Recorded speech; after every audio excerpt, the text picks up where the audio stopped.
Okay, I am recording.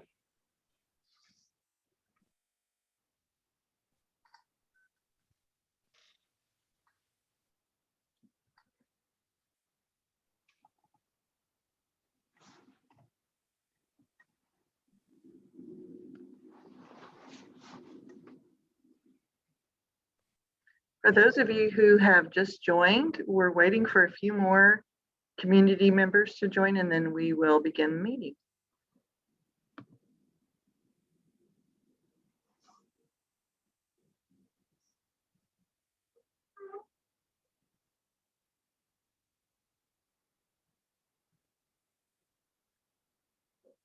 Hi, James.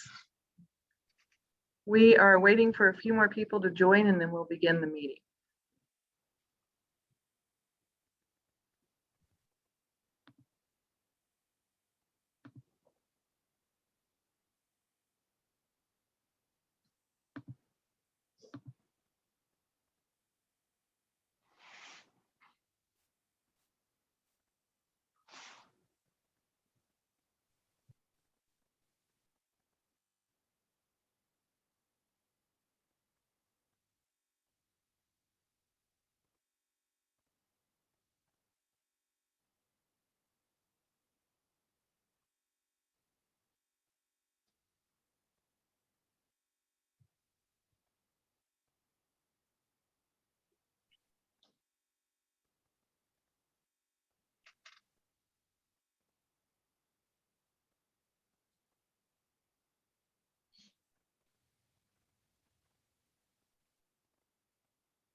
Begin at 6:04.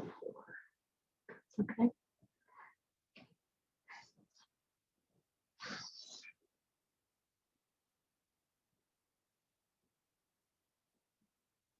Okay, it's about 6:04, so we will go ahead and get started.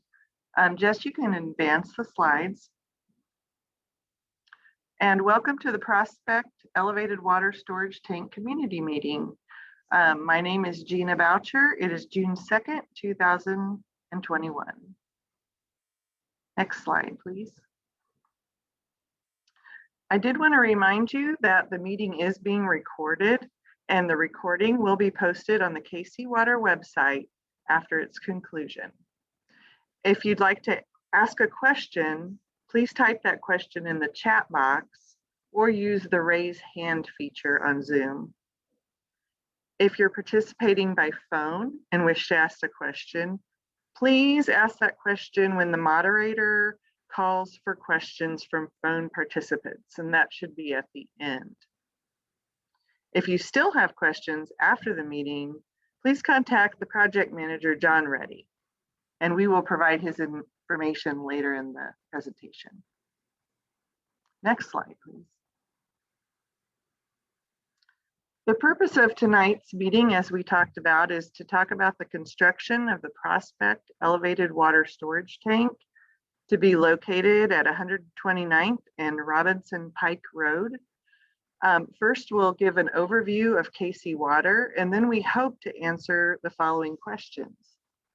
How will the water tank benefit the community? Where will the tank be located? What are the specifics of the tank? What will the tank look like? What is the schedule for construction? And how will construction impact the community? Next slide, please. And representing the project team tonight are Jeff Martin from KC Water and John Reddy from KC Water, who's your project manager. From Burns and McDonnell, representing them tonight is Rick Brown, and I am Gina Boucher from Parson and Associates. And with that, I will turn it over to Jeff Martin for a KC Water overview. Thanks, Gina. You can go and jump to the next slide. And thanks for everyone who was able to join us for our public meeting tonight. So we'd like to take just a couple of minutes to provide a little background about KC Water. We are the water, wastewater, and stormwater utility provider here for Kansas City, Missouri. So for those of you who are joining us that live within KC city limits, we are the ones that supply the water, wastewater, and stormwater services for you. So, and all three of those services really tie back to the Missouri River. So it is our water source here in Kansas City, Missouri. So we really want to make sure it remains clean and we take good care of it. So we really provide a lot of focus on the river and keeping it safe and usable for everyone in the region. So next slide. So as I mentioned, we're actually really three utilities in one. A lot of people, when they receive their bill, they think of us as just their water provider, but the bill is actually broken up into three sections. One for the potable water, the water that you drink every day, use that comes out of your faucets. We also provide the wastewater services for those living in KCMO. So everything that goes down the drain goes to our water treatment plants and is treated before being discharged. And then also we are the stormwater utility provider. So all the runoff that falls from the rainfall onto the streets eventually goes in to the catch basins, the ditches, and then eventually discharges into the creeks and then ultimately into the Missouri River. So next slide. So in order to provide all those services, we really requires us to have a lot of different assets that we have to maintain throughout the Kansas area. So here in KC Water, we have one water treatment plant, which is located north of the river, near just on the north side of North Kansas city limits. We also have multiple pump stations, about 2,800 miles of water main throughout the city, and then over 25,000 fire hydrants to provide fire protection. Wastewater side, we actually have 6 wastewater treatment plants spread throughout the city. Only one of those, or I'm sorry, 2 of those are south of the river. The remaining 4 are north of the river. We do have multiple pump stations, another 2,500 miles of sewer mains, and then a large number of manholes. And then within our stormwater utility, once again, about 630 miles of storm sewer pipe spread throughout the city, as well as the inlets to take all that water. One thing a lot of people don't realize is that we actually have 13 miles of levees that we actually maintain as well. So these levees are along the Missouri River, but are also along some of the smaller rivers throughout the metro area as well, so along the Blue River and some others spread throughout. So all this is really give a general idea of the amount of assets, the amount of work it takes to keep up providing all these services. Excuse me. So with that, we'll jump to the next slide, and I'll turn it over to John Reddy to provide some information regarding this specific project. Hello, I'm John Reddy, and I am the project manager at KC Water for the Prospect Elevated Water Storage Tank. And with this, we can go right into the next slide. First off, I'm going to talk about how this new water storage tank can help benefit the community. Water storage tanks can help improve water pressures and maintain pressures where you don't notice where during like a higher demand period, it'll help alleviate some of the dips that you could currently see. It'll also provides extra water that can be used in fire protection. And with this all together, it helps with assisting in the peak usage during summer demands. Next slide. The water tank is going to be located in Kansas City, Missouri. It's just south of 129th Street and Robinson Pike Road, and it is next to Grandview's ground storage tank. The map, as you see, has a star located where the tank is. In the next slide, we can zoom in and more into just zoom in closer on the tank's location itself. It is located right on the border of Grandview and Kansas City. And as you can see, Robinson Pike there is just to the north and east. And then you can see it from Main Street. And this site was chosen because it's close to a Kansas City, Missouri pump station, and it is a site we already own. And it also has a high elevation to get the tank up off the ground, so we don't have to build it higher than we need to. And the next slide.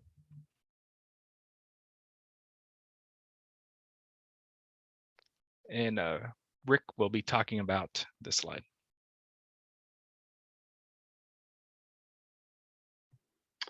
You're actually muted, Rick. Rick, you're muted. There you go. Okay, sorry about the technical difficulty there, this new world we live. And thank you, John, for providing those good details. My name's Rick Brown. I'm over one of the design engineers here at Burns & McDonnell, and I'm going to talk a little bit about the specifics of the tank. As it's listed here, the tank's maximum capacity is 3 million gallons of water. It's about 200 feet in height. And with the General KC Water logo on the east, west, and north side of the tank. The tank bowl diameter will vary a little bit depending on the contractor, but won't range too much, 108 to 116 feet. So not too much variations there. And then the location, we decided on the location in general because of the topography. So picking the highest hill in the area, also in general to work within the city's system and to be connected to the existing Prospect tank. It's next to the Grandview's ground storage tank that you may know of. And also a benefit is the land is owned by the city, so we won't have to worry about permanent easements. Next slide. So what will the tank look like? So this is from the Robinson Pike Road looking west. And then if you, next couple slides, so go ahead and go to the next slide. This is another location, what it will look like from the view of Main Street. And then go ahead and go to the next slide, please. And then from the 129th and Prospect intersection as well. So next slide. And from there, I'll go ahead and pass it on to Gina. Oh, I apologize. I believe I need to talk about the construction schedule as well. I can talk about the construction schedule, Rick. Oh, I'm sorry. Yeah, it's go fine. ahead, John. As far as the construction schedule for the tank, we are planning to advertise the tank for bid in June, around the end of this month. The bid opening will be in July. It's about a 4 to 5 week process for the bidding. The construction, or once the tank is bid, we have to get the contractor under a contract to begin construction on the tank, and that takes a little bit of time. So we are anticipating that construction should begin in about the fall of 2021, and the construction will last anywhere from 12 to 14 months. So we're looking at the project to be complete close to the beginning of 2023. Next slide. And how will the construction impact the community?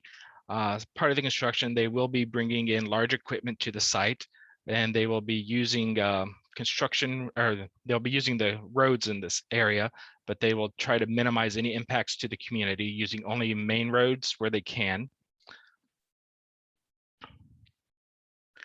The contractor will actually be developing a construction traffic flow, and they will look to also avoid any type of residential streets as much as possible. And they will also monitor the haul roads for any deterioration caused during the construction traffic, which will then be repaired. The work hours for the site are going to be your typical business days, starting about from like 7 a.m. to 6 p.m. We do not anticipate needing to do any night work. And so the noise level will be kind of a typical construction noise. Hopefully it's during the day, so it won't disturb you too much. And also where the tank is located, there could be some dusty conditions caused by the site on the site, but I don't envision it impacting too much due to how far away it is from all residential and commercial customers in the area. And we also do not anticipate that there will be any water demand or water issues during the construction of the tank.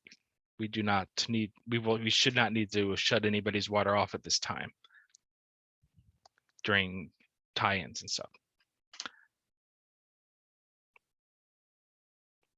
And that should take us to the next slide.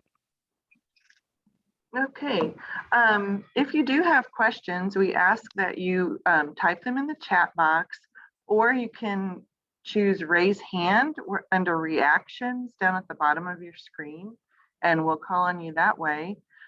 If you have questions after the meeting, can't think of them now, be sure to contact John Reddy.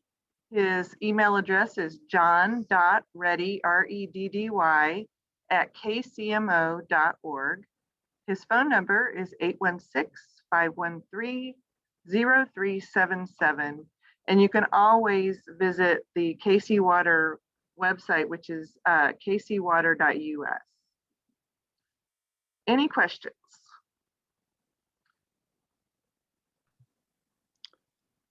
Okay. Harris, you have your hand up, and we will unmute you so you can talk.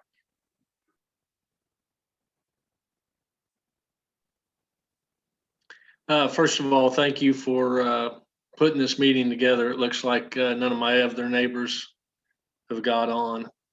I live at the bottom of the hill, 2501 East 129th Street. I understand it's an existing property, and so that's why it's a choice. On the flyer card, it was, I believe it mentioned to increase capacity for development further to the south. I think Loch Lloyd's involved in that and everything else. As far as the elevation, I know a little bit about the surrounding area. I've lived here 25 years. That whole Prospect corridor, like down there where they're putting the pot farm and all that other stuff down there, it's about the same elevation. I don't know. Seems like there could be less of an impact to the area, but some of my main questions are, you know, getting ready to retire, wanting to get out of here. This is going to kill my property value with a monstrosity like this in my backyard. Your preliminary photos showed one picture from Robinson Pike, and that the angles that you're given from 129th and Robinson Pike there, that picture right there, that shows the tower south and east behind the water storage tank. Is that actual? Because from everything else I've seen, it appeared that it was going to be closer to the fence line. And at 200 feet on top of that hill, that's going to be putting where your hand is on the screen there, that seems to me a better representation of what was proposed which is basically putting it in my neighbor's side yard, and that will actually, this window you see right behind me in the picture, I'll get a clear view of that tower, and I'm sure the shadow will be cast down to this bottom area here. One of my issues is, or a question I have for you is, it's been quite a few years now, about 15 or 16, but there was an issue with that holding tank and they had to purge that tank. My house flooded. That tank's not even remotely close to what you're proposing on that hill. If there's an emergency issue and you have to purge that tank, you know, I'm not technically in a flood zone, although I got a creek in my backyard. My house is flooded a few times. But with the issue that they had, and they emptied that tank and it filled my 2 foot of water in the basement of my house, I'm wondering what safeguards there are. And I realize in this format, you know, you can't necessarily speak to that, but I feel that if I don't voice my concerns, at least be the squeaky wheel a little bit, you know, this will just steamroll on like every other project. I work for one of the local providers around here, utilities, and I deal with the city all the time. Actually, permits, I get a lot of levy permits and everything. So I kind of know how these city projects go. I do a lot of government projects and road moves and the such. So I know once this thing gets going, it's, you know, it's a done deal. The fact that there wasn't really a question and answers on this before this mailer goes out, this is basically, you're telling me what you're going to do and how you're going to do it, and that's that. But the gray house in that picture, I don't know why they're not on the call. It'll affect them big time too. Mine is the house right to the west of that house. But am I going to be required now to purchase flood insurance, which I don't have to now? I'm not, like I said, I'm not in the floodplain, although we do have flooding from time to time. I just kind of want, if any of you can speak to the safeguards you have to that, if you have to empty that tank, you know, 3 million gallons is a lot of water. It's got to go somewhere. And the only thing there is around here is this little puny creek at the bottom of the hill that comes right in my backyard. It's 80 some feet off my porch. If that tower is on that southwest corner, as I suspect it's going to truly be, it's less than 225 yards from my back window. And it's kind of rural down here. It's just kind of frustrating, to be honest with you. I realize you guys all have a job you have to do, and I'm taking that in consideration. Obviously, you got to stick it somewhere. It's just, I guess maybe you're looking at this as the least amount of impact, but it sure is going to have a nasty effect to about 5 families around here. Sure, I'll go ahead and speak on behalf. This is Rick Brown over at Burns and McDonnell, and thank you, Harris, for providing that question. The design does include a stormwater retention pond, and we did have, you know, thinking to the foresight to divert the overflow and the water tower's overflow to be diverted to the retention pond to minimize any downstream effects. That being said, we that doesn't take into account Grandview's groundwater storage tank. So we only took into account this water storage tank. And as far as the flood insurance, you know, I'm not an expert on that, but typically my limited understanding is flood insurance is specific to being in the floodplains, and that's what insurance companies will usually look at. But don't take my word on that because I'm not a insurance adjuster. So hope provide them clarity, or if you had any follow-up questions, please don't hesitate. Yeah. So it's a standalone. It doesn't work in concordance with the groundwater storage, is what you're saying. So is there any way you could tell me where this retention pond is going to be, and if somehow maybe that might possibly be something that the other can be tied into also, so we don't have a future flooding issue? You're giving me 2 huge storage containers up there now, and so I was kind of that's a, you know, this increases my potential for flooding. It may be a slim possibility, but it's man-made. It's you know, it has the potential for issues and failures just like anything else. A couple more questions I have. If it's like any other water tower that I deal with in my job, I assume you're going to expand. We're going to have cellular coming off of this too at a later date. Is that part of the works, as well as city radio for emergency services, anything like that? Is that part of the proposed plan? I know that creates a lot of interference, especially the cellular, and I'm in close proximity. There's kids down here, so just kind of wonder if you could fill me in on that too. I'll jump in on those for you. So I guess to the first question regarding the utilization of the retention basin for the groundwater tank. So the groundwater storage tank is actually Grandview's.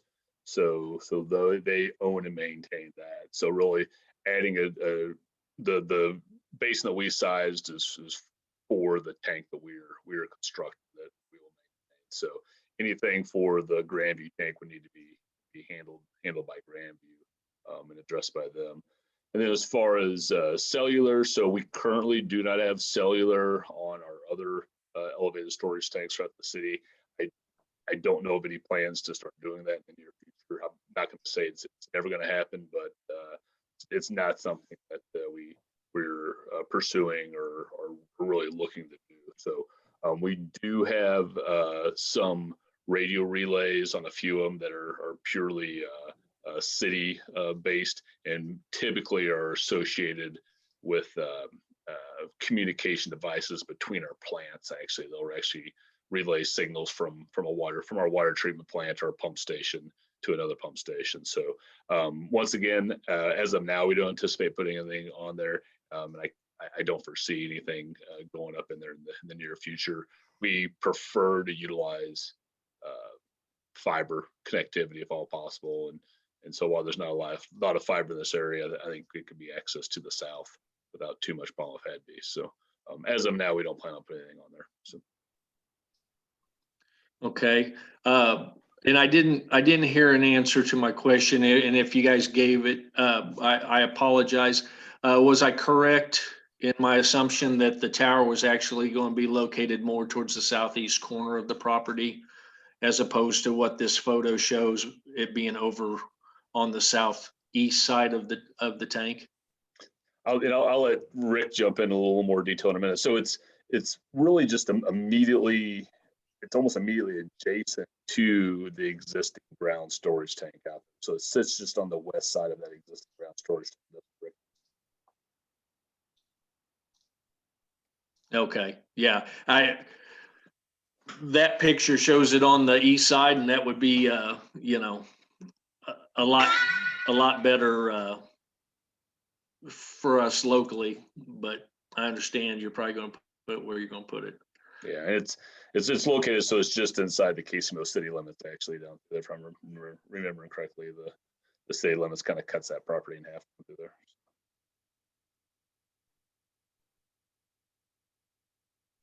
Does that sound right, Rick or Jeff? Yeah, yeah, that is correct. You know, I believe the photos were a semi-accurate representation of what you'll see in the surrounding area, and those are rendered images, so it can be a little difficult to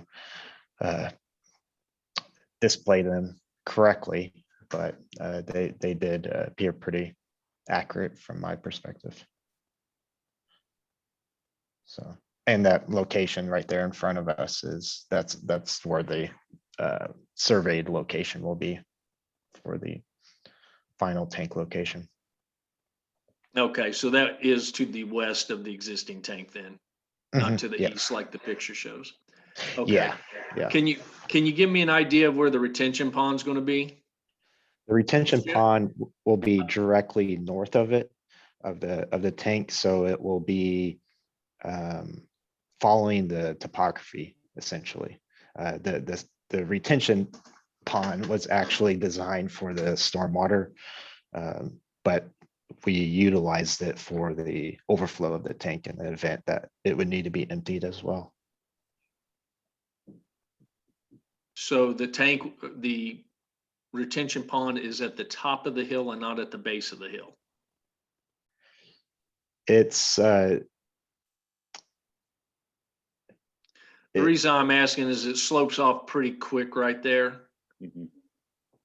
yeah, and I guess I'm hesitating because I'm trying to think of where the reference point for the bottom of the hill would be, but the retention pond captures the flow, so it's on the north side of the tank, and it's on at least within our project site, it's at the bottom of the topography that we surveyed. But I believe the hill does continue further north, if I'm correct, all the way to Main Street. Is that correct? Yeah, where your green line is, it shows your trees on there, that break line between the light green and the dark. That's where the creek runs. Yeah, That's right along down through there. So your retention pond's going to be closer. before that, yeah, before the break line, before that green break line, essentially.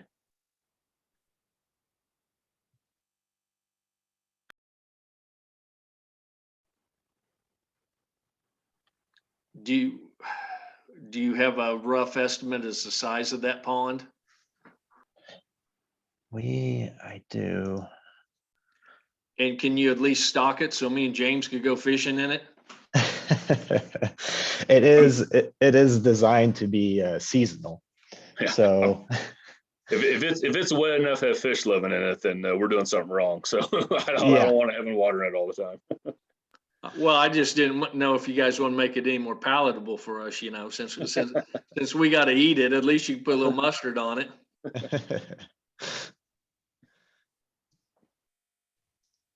as far as the size, it was rated for a little over 8,000 max fill rate of a little over 8,000 gallons per minute. And bear with me and looking up the volume of it. I can follow up with the volume. I don't have that directly in front of me, but Yeah, and obviously when we drain our tank, we've got another tank up north that we drain seasonally to take out of service, and we obviously don't dump it onto the ground. We utilize it out of there without filling it. So, like you said, I'm not sure what happened with Grandview where they had to purge that tank quickly onto the ground, but that would be a very extreme measure. So, and many times we would utilize probably multiple hydrants downstream of the tank to get the water out of there. So if something like that really happened, but I don't foresee a circumstance where it's necessarily needed. Not saying it's never going to happen, but it definitely would not be a planned occurrence. That's for sure. Do you have an idea about how it will impact our local water pressure? I know along 129th Street and up Prospect going over to Blue Ridge, summer and winter, it's continual main breaks. It's older. They did replace this line at Prospect, but we still saw some seeping after that project was complete. And I know we have a lot here to the west of us on 129th Street. I just, you know, is that, you know, I've got a rudimentary understanding of what you guys are doing, but I don't know how exactly that's going to affect us locally on our pressures. So yeah, it should balance out the pressure so you don't see the dips in them. If you do see dips in them now, as far as water main breaks, that's really more related to the age and the condition of the water mains more than anything, or if there's a spike in pressures. So the tank will really help level out the low pressure times that exist in some of the surrounding areas now. So we do have a water main replacement program. We do our goal is to replace 28 miles of mains every year. So we could definitely look at and see what the risk factor is on those, what the condition is of them, and kind of see where those fall along 129th and the other areas down through there. So for replacement. So.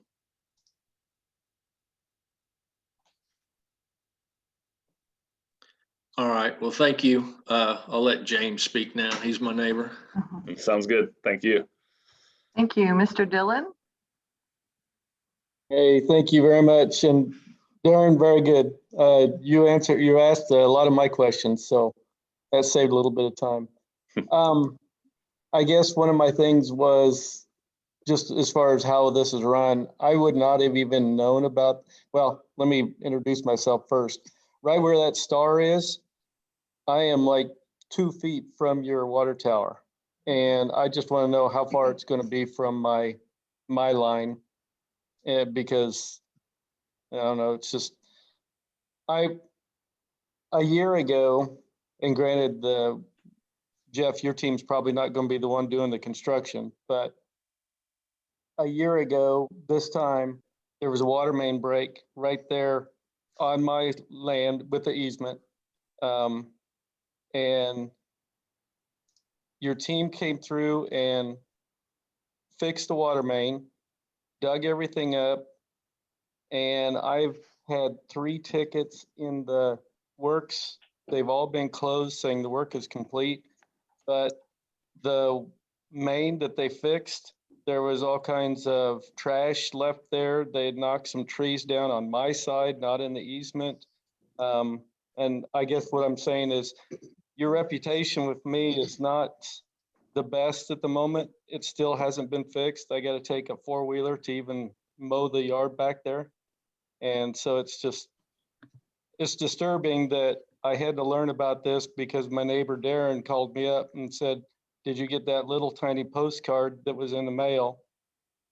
And I'd never heard anything about it. And now it looks like you guys are going to be my neighbor. So I just want to get some thoughts as far as, I mean, recourse on, like Darren said, flooding is going to be major. Construction, yeah, that's life, but you're 7 inches from my property, and exaggerated, I know, but I mean, will it be left the way it is? Are you still going to come through and clean up what the guys did last year? I've still got old water main pipes and everything else laying on my property that nobody ever came back through and cleaned. When I had put, like I said, 3 tickets in to say, hey, let's get this cleaned up. They closed it and said, anyway, I know that's not this, but that's where my thought of your reputation is going right now. And I just want to give you a chance to let me know what you're thinking. Yeah, no, I definitely understand, and I'll have you give me your address again before we're done here, so I'll follow up on that. So obviously, it's the last impression is the one that sticks with people, whether it's a good or bad. So yeah, leaving something in a mess when we get done is not the intention. So I'll have to look in to see what contractor, what crew did that work, so we can get that corrected and make it right. So the work on for this project, as far as the construction of the tank will remain within the property that we own. So I guess Rick can jump in. I don't think we have any construction easements or anything outside the property that we own for the project. So there should be really no disturbance to your property, and we require, silt fences and erosion control measures and all that kind of stuff to keep soil from washing off until we get the grass reestablished and growing back out again. So the intent is for your property to not be damaged during construction and be in the same condition when we get done with this as it was when we started. So Can you tell me kind of what the base of the tower is going to be? I mean, is it going to be just like 50 feet big or little, or? yeah, I know the distance between me and the storage tank, the Grandview Okay. storage tank. So I just was wondering where that might set. yep. Are you centering it or going real close to my line? I didn't know. I'll let Rick jump in with that. Hopefully you can pull up the plans if he doesn't have them with him. Okay. Yeah, I actually was looking at that in the background while we were talking, but yeah, it's essentially, I just measured it, and it's just over 120 feet northwest of the Grandview ground storage tank, so it'll be pretty close. There are some minor temporary easements that will be required, essentially from the Casey Mill property border, just 20 feet west into the Grandview property, just to assist with the space, but to, repeat Jeff's point that the easement or the construction limits will be pretty tight for the contractor, and will, with the intention of making sure they stay within their limits. And there will also be the stormwater temporary erosion control measures that will be in place as well to minimize any sediment erosion control. And there's also site inspectors that will be involved on the site as well, that will be not ensuring, but checking that things are done correctly as much as feasible with the contractor that actually is constructing the tank. So you think I'm sorry, were you done?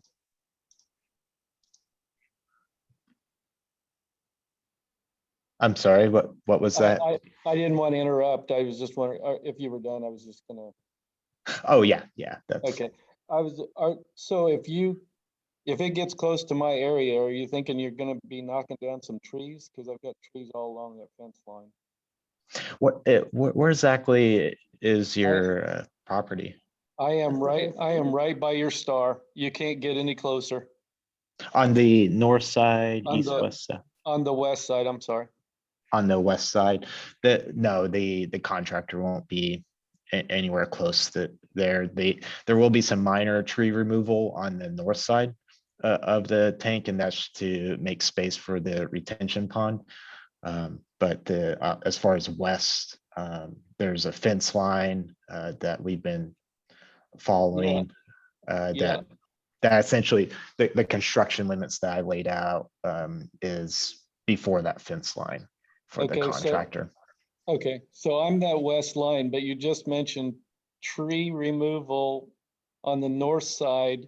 And I think that's the start of the hill, because it's pretty clear right now. It's the Mhm. start of the hill that Darren was talking about.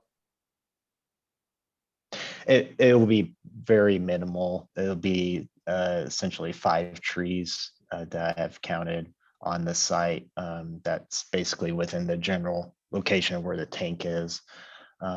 It's right before that tree line. It's within the city's property. Okay. Mhm. Future notifications, I'm assuming this probably won't be our last, I don't know if you want to call it a town hall or whatever, or is it going to be our last one?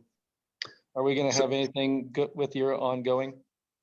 So we hadn't planned on having any more public meetings regarding the project, since it's really confined to the property that we already own. So obviously, what you can reach out to John Reddy, who's the project manager of Gina. You can pull up that contact page again. So if you start to see activity, if you have questions, what's going on? If you don't see activity, you have questions about when it's going to occur, you can definitely reach out to John. He can provide additional information, or you can go to the city's KC Water website. And Jess, can you go to slide 20, please? There you go. Yep. So you can go to the kcwater.us website, and we've got a projects page on there where we'll be having updates. And then also you feel free to reach out to John either by phone or by email, and he can provide updates if you have questions about what's occurring. So Yes, please call and email me, and I will be, if you don't reach me right then, I will get back to you soon. So, All right. Hey, will this presentation be on the website, or can I get a copy of it? yeah, it will be. So once we get done, it's recorded. We're recording it tonight. So give us a couple days and we'll get it posted up to the kcwater.us website as well, in our projects page. So Okay. I'm just looking, I made a list, but I think between Darren and I think you guys have covered everything. I appreciate this. I just would have liked a little bit more forewarning, but I don't know if that would have done any good either. So appreciate you guys having this tonight. you're very welcome. Thank you. I have one more question, if Sure. I may. Go ahead. Did Rick give the actual footprint of the base? I don't think you did, but I think if you got the plans, Rick, can you give the diameter of the pedestal? I know it said the diameter of the tank would be 108 to 116. Right. That does, I realize it's the city, and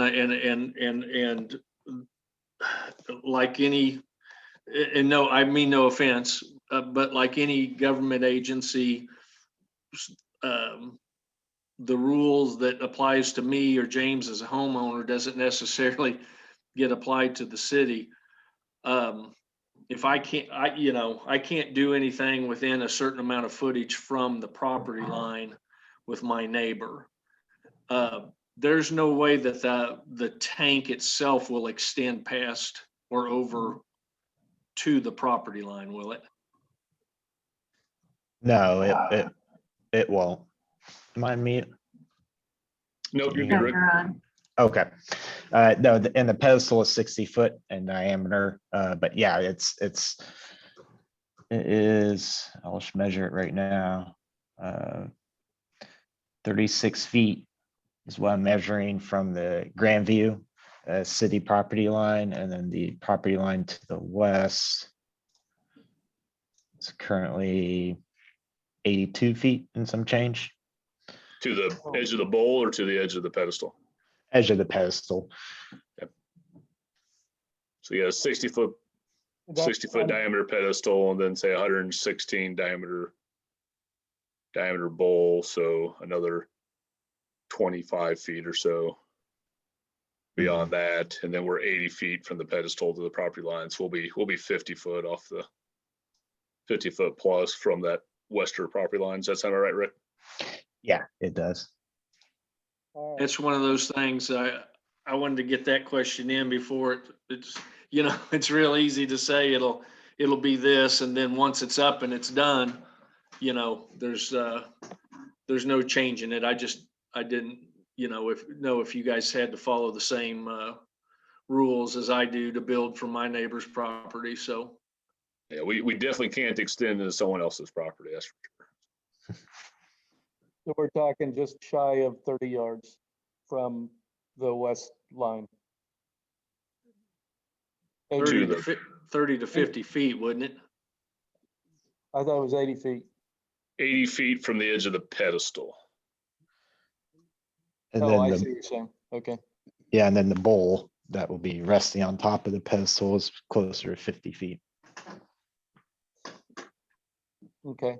One of your pictures, and this is just a side note, one of your pictures, when you showed the construction, it looks like it was a little midget tower.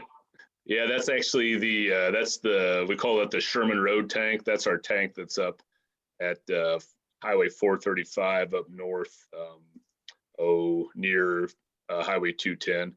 So it's actually, advance a couple more slides. I'll show it. So that's actually that tank under construction. Keep going. One more, I think. Yep, right there. So that's that other tank actually under construction. So it's a very similar looking tank. Obviously, it's when they build it and then they elevate the bowl around the pedestal up to the top to get it into place. And so the colors on this are not reflective of what the color is going to be on the new tank. The new tank's going to have the white water drop logo, and then the color of the tank itself is a little bit darker blue, not much. Not camouflage or anything. It's not. No. Well, we actually try to somewhat camouflage it with the sky, to be honest with you. So There you go. it's not the easiest thing to do, because as we all know, depending on the temperature and the weather that day as to what color blue the sky is. So Agreed. All right. Darren, I think I'm good unless you're good. We do have one more question. Mr. Stoffer wanted to know if the access roads would change. No, they won't change. We'll still, and the contractor will, there will be responsibility for the contractor to get reestablish the original condition if there's any damage to the access road. And that's from the Grandview side off Robinson Pike? Correct. yeah, that's correct. Okay. Are there any other questions? I just And want Miss- to say, sorry, Go. I just was going to say, thanks. I did give you my information, and I know this meeting wasn't about that, but yeah, anything you can do to help me on my side, Jeff's perfect. Yep, we'll definitely look into that and get some more information for you. We've got your address and phone number in our notes, so we will get back to you on it. Thank you. Yep. Okay, does everyone have Mr. Reddy's contact information? If you don't, we'll pull that up one more time before we go. And if there are no other questions, we can close for tonight, but if you do have a question after, please contact John Reddy. And we thank you all for coming tonight, taking time out of your evening to join us. Yeah, thank you all very much. Appreciate it, and appreciate the engagement. So it's always good to have good questions or feedback. Thanks, guys. Thank you.